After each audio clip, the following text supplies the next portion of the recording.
berdua tugas proyek kearifan lokal. Iya. Jadi kami di sini mengambil tema tentang batik Jelamprang. Iya. Kami izin bertanya ya Pak. Iya, silakan. Jadi yang pertama, menurut Bapak batik itu apa? Iya. Jadi batik ini kan merupakan suatu seni dan budaya yang memang sudah melekat ya, terutama di masyarakat Pekalongan ya. Dari kain yang tadinya hanya kain putih polos, kemudian banyak ragam hias, motif dan sebagainya ya. Yang definisinya kan proses perintangan warnanya ini menggunakan malam atau lilin. Iya. Nah, itu seperti itu yang memang sejak dari dulu sampai sekarang pun ya, harapannya batik ini tetap kita jaga ya, tetap lestari seperti itu. Lalu bagaimana Pak sejarah batik itu bisa ada di Kota Pekalongan? Iya, jadi memang batik berkembang di Pekalongan yaitu sekitar abad 18, jadi sekitar 1800-an ya.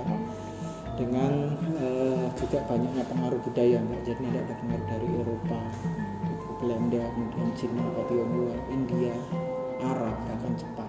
Nah, turut mewarnai pada motif-motif yang ada di batik-batik Pekalongan. Seperti itu.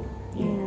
Kalau begitu apa aja Pak jenis batik yang ada di Kota Pekalongan? Iya, jadi beberapa yang mungkin cukup familiar ya di masyarakat Pekalongan, mungkin ada motif Jelamprang, kemudian ada motif Gegetan, ada batik pagi sore ya, dan beberapa yang lain seperti itu. Iya. Jadi tadi Bapak kan menyebutkan kalau salah satu jenis batik itu ada batik Jelamprang. Betul. Jadi batik Jelamprang itu apa Pak? Iya, jadi memang batik Jelamprang ini kan salah satu motif khas Pekalongan. Yang awalnya motif ini motif pengaruh dari kain patolo India. Yang di Pekalongan ini banyak dibuat oleh masyarakat Muslim ataupun Arab.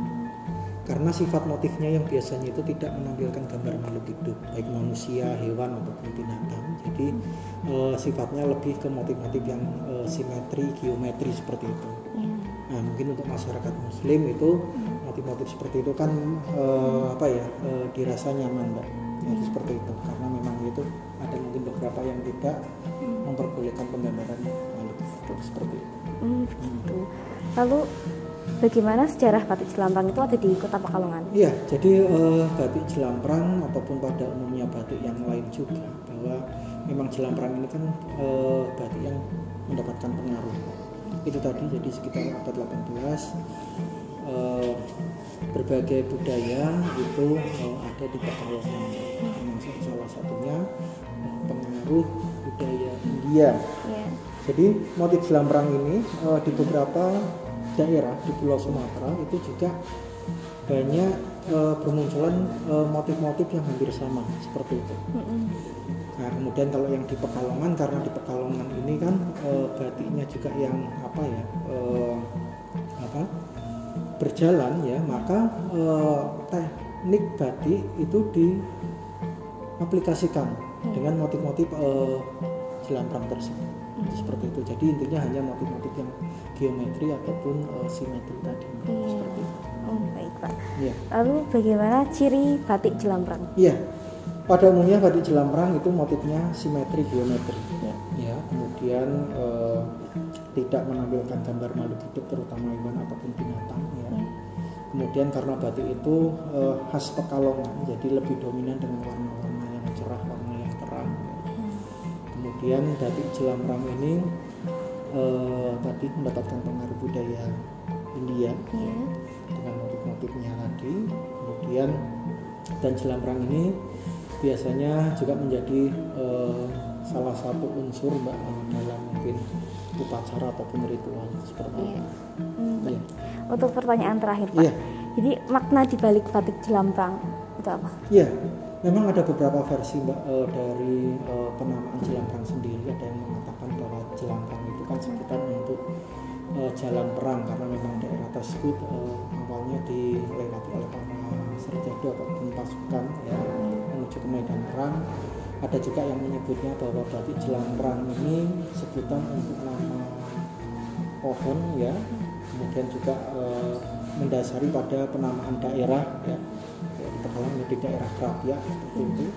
Ada juga yang mengatakan bahwa Jelamprang itu sebutan untuk tokoh pewayangan, Jelamprang yang mewakili tokoh kesatria, tegas, adil dan sebagainya. Memang banyak sekali versi Mbak. Jadi sampai sekarang pun menariknya batik Jelamprang itu memang ya ini tadi, memang masih banyak tafsir, banyak versi, banyak arti seperti itu. Cuman yang bisa kita simpulkan bahwa batik Jelambrang ini kan motif kain khas Pekalongan ya, yang awalnya dipengaruhi oleh budaya India yang di Pekalongan banyak dibuat oleh masyarakat Muslim ataupun Arab. Ya itu yang bisa kita simpulkan seperti itu ya.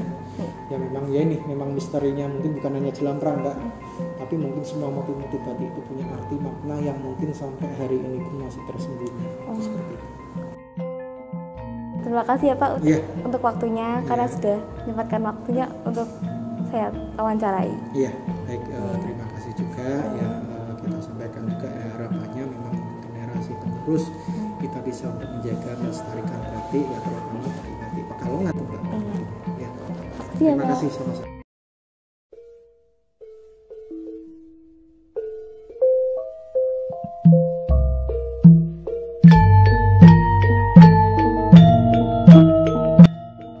Pada umumnya seperti biasa, seperti pembuatan batik pada umumnya ya, dari proses ngecap ya, mengukur kain dulu, setelah itu dicap, setelah itu proses pewarnaan. Dan seperti itu aja sih standar batik pada umumnya. Berapa omset penghasilan yang didapatkan dari penjualan batik Jelambrang? Ya tidak tentu, karena batik Jelambrang itu kita itu istilahnya itu sekarang ini posisinya ya nguri-nguri peninggalan warisan budaya orang Pekalongan. Jadi tidak tentu, kadang rame, kadang sepi kayak gitu, tergantung momen biasanya. Momen ulang tahun Pekalongan atau enggak, yang jelas kalau mau lebaran itu pasti rame, terjadi peningkatan. Kalau omsetnya enggak tentu, karena kalau di sini memang produksinya enggak hanya murni batik Jelambrang saja, tapi ada batik yang lainnya juga. Berapa harga jual satu kain batik Jelambrang?